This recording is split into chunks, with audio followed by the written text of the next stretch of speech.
Ladies and gentlemen, ஆரம்பிக்கலாமா? நான் வரணும்னு ரொம்ப ஆசைப்பட்ட போல அதான் வந்துட்டேன். I like the way. என்ன பண்ண சொல்ற சொல்லு. இன்னைக்கும் சாந்தி முகூர்த்தம் நடக்காததுனால பெரியத்தா ரொம்பவே மனசு நொந்து போயிருப்பாரு. அவரை போய் பாருங்க சின்னத்தா. பார்த்து என்ன பண்ண சொல்ற? அவர்கிட்ட ஆறுதலா 4 வார்த்தை சமாதானமா பேசுங்க. ரம்யாவை பத்தி அவர் புரிஞ்சுக்கணுங்கிறதுக்காக தான் கட்டகுண்டு அண்ணன் மூலமா நான் இன்னைக்கு இந்த சாந்தி முகூர்த்தத்துக்கே ஏற்பாடு பண்ண சொன்னேன். ஆனா ஏதோ ஒரு விதத்துல பெரியத்தா மனசு கஷ்டப்படுறதுக்கு நானும் காரணமாயிட்டேன். அத நினைச்சா எனக்கு ரொம்ப குற்ற உணர்ச்சியா இருக்கு. இப்ப அவர்கிட்ட என்னால போய் எதுவும் பேச முடியாது. என்ன இருந்தாலும் நீங்க 2 பேரும் அண்ணன் தம்பி, எதையும் மனசு விட்டு பேசிக்கலாம். அதனாலதான் சொல்றேன், பெரியத்தனை போய் பார்த்து பேசுங்க.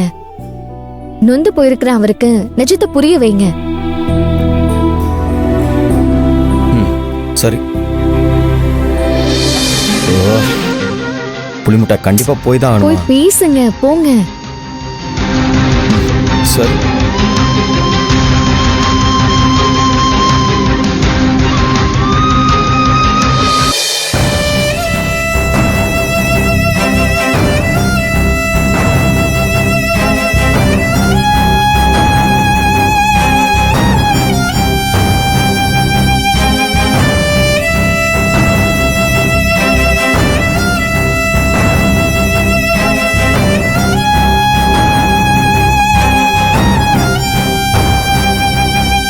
அண்ணா,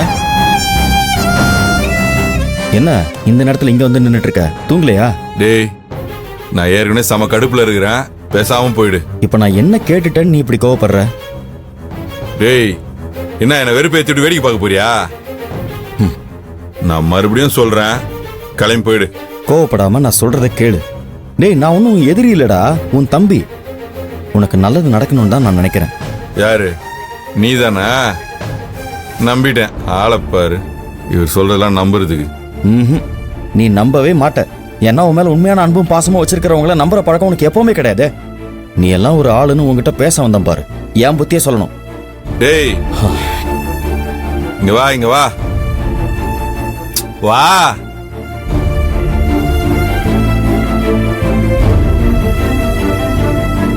எனக்கு ஏதோ நல்லது நடக்கணும்னா நீ பாட்டு போயிட்டே இருக்கிற. அப்படியே பின்ன கொஞ்சம் கூட புரிஞ்சுக்காம எடுத்தறிஞ்சு பேசினா வேற என்ன பண்ணுவாங்க?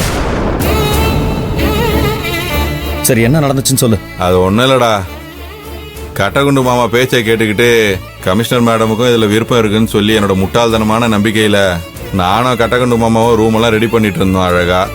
அவங்க என்னன்னா வந்து டெக்கரேஷன்லாம் பார்த்துட்டு செம்ம கடுப்பாயிட்டாங்க. யார் நீ? உனக்கு இதெல்லாம் பண்றதுக்கு என்ன தகுதி இருக்கு? உனக்குன்னு என்ன அடையாளம் இருக்கு அப்படின்னு கண்டா மணி திட்டாங்க. அண்ணா, கவலைப்படாத, விட்டு தள்ளுன. இல்லடா, இல்ல நான் விடுற மாதிரி இல்ல. மேடம் என்கிட்ட கோபமா தான் பேசினாங்க, ஆனா அதே நேரத்துல நியாயமாவும் பேசினாங்கடா. அவங்க என்ன கேட்டா மாதிரி எனக்குன்னு தனி மனுஷனா என்ன அடையாளம் இருக்கு? சின்ன வயசுல இருந்து இப்ப வரைக்கும் நான் யாராவது ஒருத்தரை சார்ந்து தாண்டா இருக்க வேண்டியதா இருக்கு. அவங்க சொன்ன மாதிரி கல்யாணத்துக்கு முன்னாடி அப்பா, இப்போ கமிஷனரு. அவங்க சொன்னதுல தப்பே இல்லைல்ல, கரெக்டா தான் சொல்லியிருக்காங்க.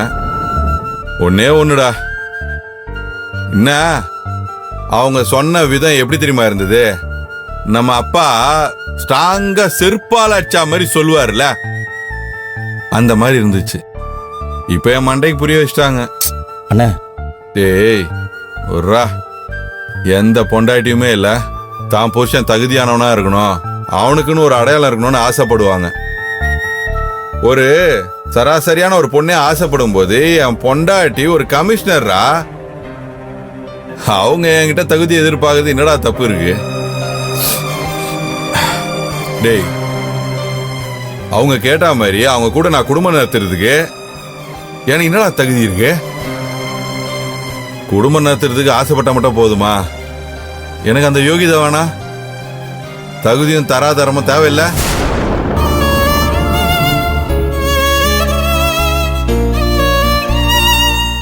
நான் முடிவு பண்ணிட்டேன்டா, என் தகுதி தராதரத்தை நான் வளர்க்க போறேன். என் சர்டிபிகேட்லாம் தூசி தட்டி எடுத்து ஒரு நல்ல வேலையில சேர்ந்து சம்பாரிச்சு காட்டுறேன். என் தகுதி என்னன்னு உங்களுக்கு நான் காட்டுறேன்.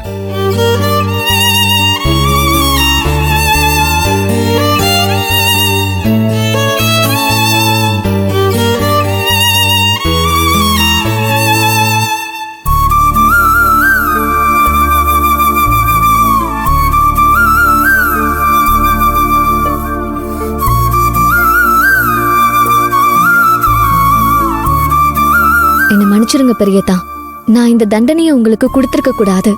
ஆனா நாங்க என்ன சொன்னாலும் உங்களுக்கு புரிய மாட்டேங்குது. உங்களுக்கு அந்த ரம்யாவோட உண்மையான முகம் தெரியணும். எங்களுக்கு வர வழி தெரியல சின்னதா.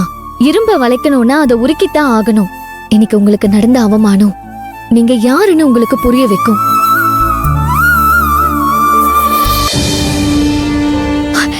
என்னாச்சுங்க சின்னதா? மேல என்ன நடந்துச்சு? உங்க அண்ணன் என்ன சொன்னாரு? இரு புளி மூட்டை, ஏன் அவசரப்படுற? பொறுமையாரு. ஐயோ, என்னன்னு சீக்கிரம் சொல்லுங்க, எனக்கு தலையை வெடிச்சிடும் போல இருக்கு. நீ கட்டகுண்டு மாமா கிட்ட சொல்லி, கட்டகுண்டு மாமா போய் அண்ணன் கிட்ட சொல்லி, அண்ணனும் 1000 கனவோட சாந்தி முகூர்த்தத்துக்கு ஏற்பாடு பண்ணானா? அதெல்லாம் நானே உங்ககிட்ட சொல்லிட்டேனே. அதுக்கப்புறம் என்ன நடந்துச்சு?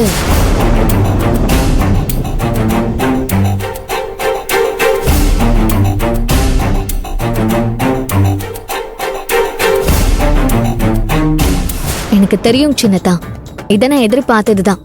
இதுல கவனிக்க வேண்டிய விஷயம் என்னன்னா, உண்மையிலேயே ரம்யாவுக்கு பெரியதா நல்லபடியா வந்து 4 பேரை மதிக்கிற மனுஷனா மாறணும்னு ஆசைலாம் இல்ல. அவளுக்கு பெரியதா இந்த வீட்ல எந்த டார்ச்சரும் கொடுத்துடக்கூடாது. அவ சுதந்திரமா இந்த வீட்டோட நிம்மதியை கெடுக்கணும். அதுக்கு ஒரு காரணம் தேவை இல்லையா?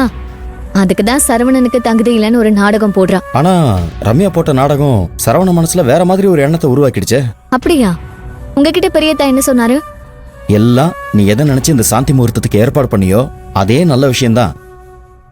எந்த தகுதி தனக்கு இல்லைன்னு ரம்யா சொன்னாலோ அந்த தகுதியை தனக்கு ஏற்படுத்திக்கணும்னு சரவணன் முடிவு பண்ணிட்டான். அதுக்கு என்ன பண்ண போறாரா? வேலைக்கு போக போறானா? வேலைக்கு? என்ன சின்னதா சொல்றீங்க? உண்மையாவா? அவரு வேலைக்கு போறேன்னு சொன்னாரா? ஆமா அண்ணா. அத சொல்லும்போது சரவண கண்ணுல ஒரு வெறி இருந்துச்சு. நான் கூட பொண்டாட்டிக்கிட்ட அவமானப்பட்ட விரக்தியில பேசுறான்னு நினைச்சேன். ஆனா இந்த விஷயத்துல சரவண ரொம்ப தெளிவா தான் இருக்கான். கூடி சீக்கிரமே சர்டிபிகேட் எடுத்துக்கிட்டு இன்டர்வியூக்கு போக போறேன்னு சொன்னான்.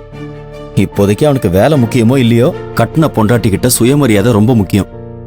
அதனால அதுக்காகவாவது அவன் கண்டிப்பா வேலைக்கு போவான் பாரு. இதுதான் சின்னதா நானும் எதிர்பார்த்தேன். சில அதிர்ச்சி வைத்தியம் தான் நல்ல பலனை கொடுக்கும். இத்தனை நாள் நம்ம யார் சொல்லியும் கேட்காதவரு சொல்ல வேண்டியவங்க சொன்னதும் கேக்குறாருல்ல. எப்போ அவரு உத்தியோகம் பார்க்கணும்னு முடிவு பண்ணிட்டாரோ, இனிமே அவரு பொண்டாட்டிய கை நீட்டி கேள்வி கேட்கிற தைரியம் அவருக்கு வந்துரும்.